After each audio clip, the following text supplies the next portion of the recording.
हिंदुस्तान में आज लोग पर्व के उल्लास में डूबे हैं, लेकिन नागोर्नो काराबाख में मातम का दौर जारी है। दो देशों के बीच खूनी जंग को 29 दिन हो गए, लेकिन हालात नहीं बदले। अमेरिका, रूस जैसे देशों ने तमाम कोशिशें कर ली हैं, लेकिन दोनों देशों के हथियारों का मुंह बंद नहीं हुआ है। जंग इतनी भयंकर है कि कहां कितना नुकसान हो रहा है, इसका आकलन तक नहीं हो पा रहा। मुश्किल हालात में TV9 भारतवर्ष की टीम अपनी जिंदगी को जोखिम में डालकर आप तक हर खबर पहुंचाने की कोशिश में जुटी है। देखिए काराबाख के वार जोन से एक्सक्लूसिव और एक्सप्लोसिव रिपोर्ट। धमाके गिनना मुश्किल है, नुकसान का ब्यौरा लेना नामुमकिन है। कौन किस पर कितने वार कर रहा है, ये बता पाना भी असंभव है।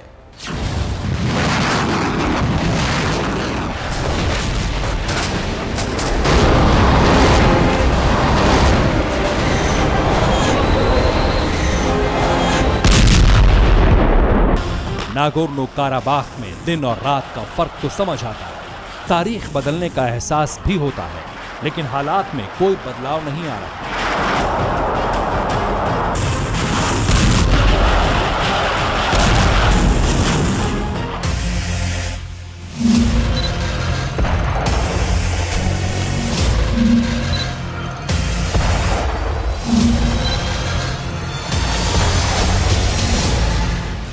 कभी इस पार से रॉकेट लॉन्चर चलने की आवाज आती है, कभी उस पार रॉकेट बरसने का धमाका सुनाई देता है।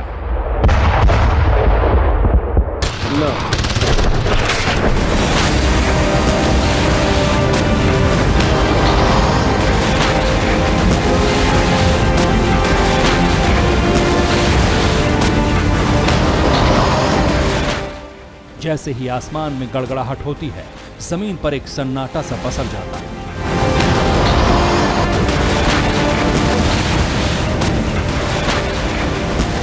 अंधेरे बंकरों में कैद लोगों को सीरियल धमाकों की आवाजें सुनाई देती हैं और धड़कते दिलों से लोग अपने परिवार और पड़ोसियों की जान की सलामती के लिए दुआएं करने लगते हैं।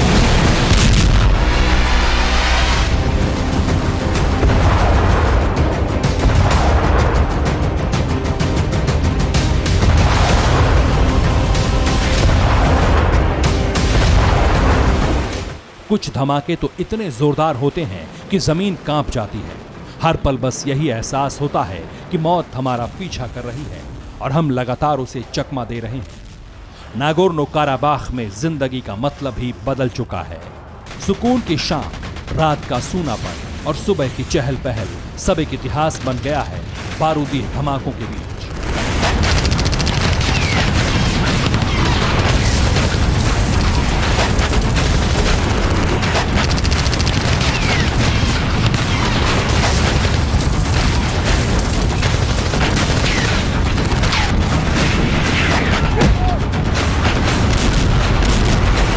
सैनिक मोर्चों पर हथियार चला रहे हैं, आम लोग बंकरों में कैद होकर अपने देश की जीत के लिए प्रार्थना कर रहे हैं।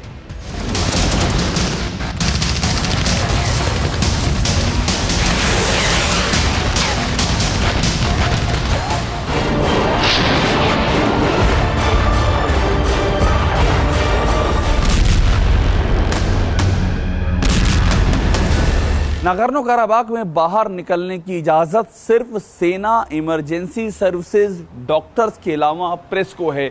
यहाँ पर कोई भी मूवमेंट सिर्फ और सिर्फ सेना की इजाज़त से ही हो सकता है। हर पल सावधान रहना पड़ता है, कभी भी खतरे का सायरन बज सकता है और अगर खतरे का सायरन बजा तो तुरंत ही आसपास के किसी बंकर में या फिर किसी बेसमेंट में जाना हर हाल में ज़रूरी है, हर हाल में अनिवार्य है। अजरबैजान का आत्मविश्वास आसमान पर है। तुर्की और पाकिस्तान की सेना से मदद मिलने के बाद अजरबैजान को जीत का भरोसा है। अजरबैजान भारी हथियारों से आर्मीनिया को पीछे धकेलने की कोशिश में है।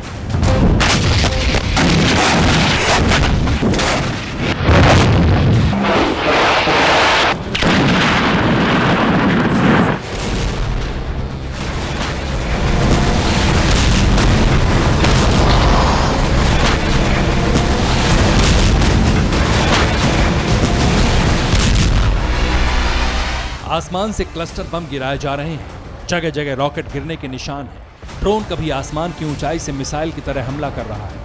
29 दिन बीत जाने के बाद भी ये युद्ध बेनतीजा है, क्योंकि अजरबैजान किसी भी सूरत में सुलह के लिए तैयार नहीं। आर्मीनिया खुद को बचाने की जंग लड़ रहा है।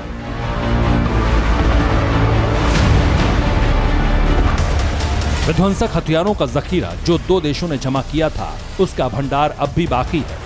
बम बारूद से दोनों देश एक दूसरे को शिकस्त देने की जीतोड़ कोशिश कर रहे हैं। दो देशों की लड़ाई में सबसे ज्यादा नुकसान उन लोगों का हो रहा है जिन्हें ना अंतर्राष्ट्रीय राजनीति से मतलब है और ना ही जिन्हें युद्ध से मतलब है। भारत की तरह आर्मीनिया और अजरबैजान में भी अपना काम धंधा करने वाले लोग रहते हैं, लेकिन इस लड़ाई में उनको बहुत नुकसान उठाना पड़ा है। किसी का घर बार चौपट हो गया है, किसी के घर में माँ, पत्नी, बाप, बच्चे तक की मौत हुई है। आलम यह है कि कई महिलाएं, कई घरों में ऐसा दिखाई पड़ता है कि महिलाएं पूरी तरह से अकेली रह गई हैं। बारूद की इस बारिश में इंसानियत कब की खाक हो चुकी है। लोग बिलख रहे हैं, भूखे हैं, बीमार हैं, लेकिन जमीन के हिस्से के लिए चल रही जंग के बीच ये मुद्दे खत्म हो चुके हैं। मुद्दा अब सिर्फ जीत और हार का है। मुद्दा अब सिर्फ जमीन पर कब्जे का है। सवाल सिर्फ इतना रह गया है कि नागोर्नो काराबाख का इलाका किसका होगा।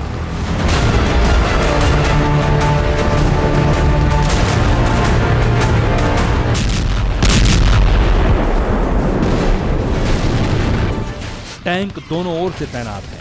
अजरबैजान का टैंक जैसे ही गोले बरसाने लगता है, आर्मीनिया के टैंक उसका जवाब देने के लिए गरजने लगते हैं। टारगेट सिर्फ एक दूसरे की सेना नहीं, क्योंकि नागोर्नो काराबाख एक ऐसा इलाका है जहां की ज्यादातर जमीनों पर कंस्ट्रक्शन हो चुका है।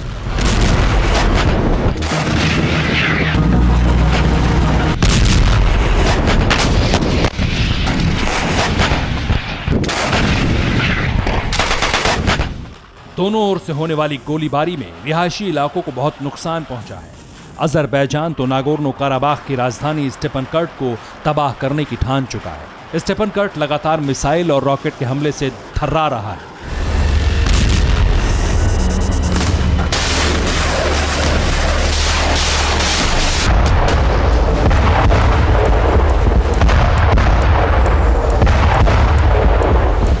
हमला भले ही अजरबैजान की तरफ से हुआ है, लेकिन तुर्की और इजराइल के घातक हथियारों के इस्तेमाल से यह शहर खंडहर में तब्दील हो रहा है।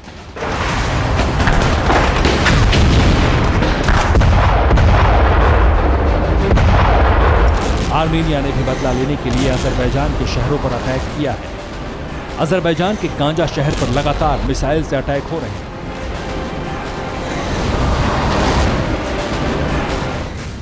अजरबैजान को लगातार हथियारों की सप्लाई हो रही है। अजरबैजान की सेना कैनन फायरिंग से किस तरह आर्मीनिया के सैनिकों को खत्म कर रही है, इन तस्वीरों के जरिए आप देखकर अंदाजा लगा सकते हैं। 700 घंटे से दिन रात अजरबैजान की तरफ से इसी तरह बारूद बरसाया जा रहा है।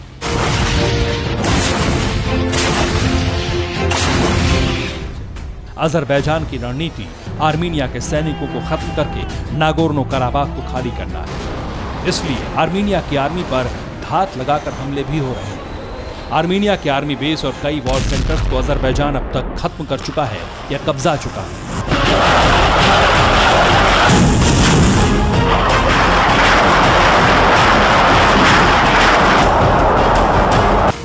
आर्मीनिया शुरुआत में कमजोर जरूर साबित हुआ, लेकिन अब कांटे की टक्कर दे रहा है। ये गोलीबारी अजरबैजान के सैनिकों पर हो रही है। आर्मीनिया के पास रूस से मिले आधुनिक हथियार हैं, जिसका इस्तेमाल वो शुरू कर चुका है, और अजरबैजान को भी भारी नुकसान उठाना पड़ा है। मुकाबला बराबरी का नहीं, क्योंकि अजरबैजान की तरफ से तुर्की और पाकिस्तान है, सीरिया के लड़ाके हैं, चीन का सीक्रेट सपोर्ट भी है। यही वजह है कि आर्मीनिया में सांसद से लेकर पीएम तक इस युद्ध में सीधे तौर पर शामिल है।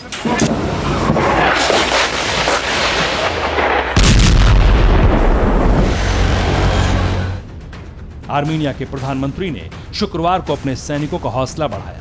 पीएम आर्मी के अस्पताल में पहुंचे और घायल सैनिकों का हालचाल जाना। शनिवार को अमेरिका में शांति की बातचीत के बाद अजरबैजान ने आर्मीनिया पर जबरदस्त गोलीबारी की, टैंक और रॉकेट से हमला किया। स्टेपनकार्ट में गोलीबारी की वजह से कई सैनिक घायल हो गए। स्टेपनकार्ट के अलावा 2 और शहरों को अजरबैजान ने निशाना बनाया और धमाकों से नागोर्नो काराबाख के 3 शहरों में शनिवार को बड़ी तबाही हुई।